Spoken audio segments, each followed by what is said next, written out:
Good day, everybody. An intriguing problem involving a fourth degree and a second degree polynomial. And we're supposed to find this missing value, which it presents as in the coefficients of the polynomials. Okay, so we're trying to find A here. Okay. Now again, we're given some fairly vital information here. The roots of the quadratic polynomial are the roots of the fourth degree polynomial. And what that means is that, for example, if say little c is a root, that implies that x minus c is a factor, right? X minus c is a factor. Or c a root implies that x minus c is a factor. And so you have two factors of this that will also be factors of this. The only two factors of this will be factors of the fourth degree polynomial. So that means you're going to leave a remainder of 0 when you divide this into this. Now just the analogy with numbers, let's just look at, say, 6 is equal to 2 times 3. Well, this leaves a remainder of 0, and that means that in a long-winded way that 2 and 3 are factors of 6 because you have this remainder of 0. Now, if, say, for example, you had 15. 15 is equal to 6 times 2 plus 3, and that means that 6 and 2 aren't factors. Right now, it's obvious that 6 and 2 aren't factors of 15. But this is a remainder way of keeping track of things. If you are a factor, you leave a remainder of 0. If you're not a factor, you leave a non-zero remainder. And so that's going to be our main idea right here. And it's called the factor theorem or the remainder theorem. But that implies that x squared minus 4x plus a plus 37, which is this original object, is a factor of the fourth degree polynomial, which means that you can write it this way. Now right here, I left this out, but I'll go ahead and write it in. That means we have a remainder of 0. So our goal here, folks, will be to do long division. And you can imagine that we would get something in terms of a for the remainder, but we know that that's equal to 0. So we can set that equal to 0 and find a, and that's the basic idea. All right.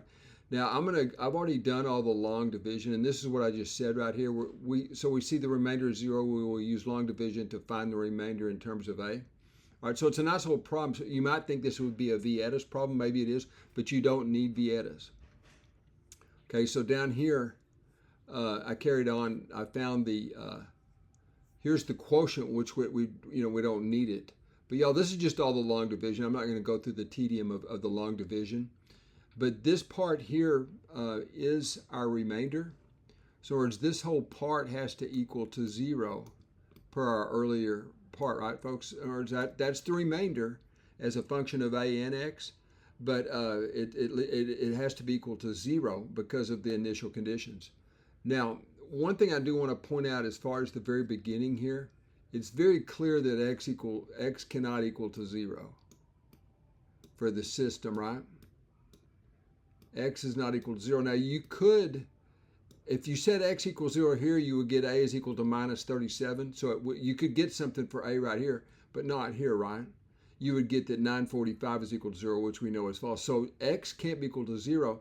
And for that reason, we can actually, for this piece right here, we can say that it's equal to, what can we factor out of here? We can factor minus x, right?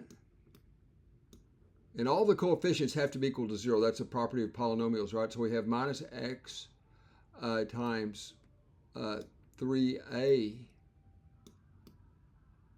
plus 244, or plus 244. And now, folks, you can see why it's important that x is not equal to 0, right? Remember, x not equal to 0 from the initial conditions.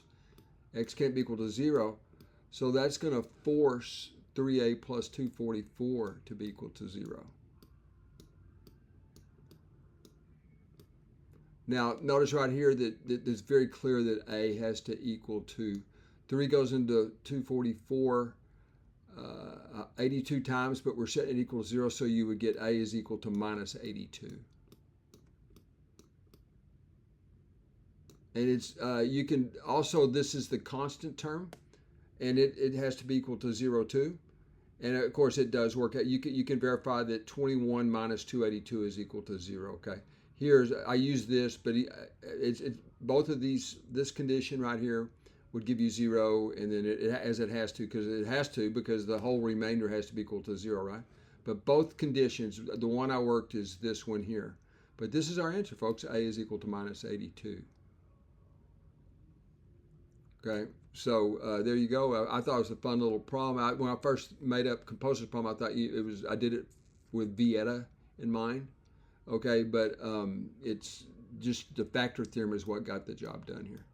So A is equal to minus 82. Okay, thanks for viewing.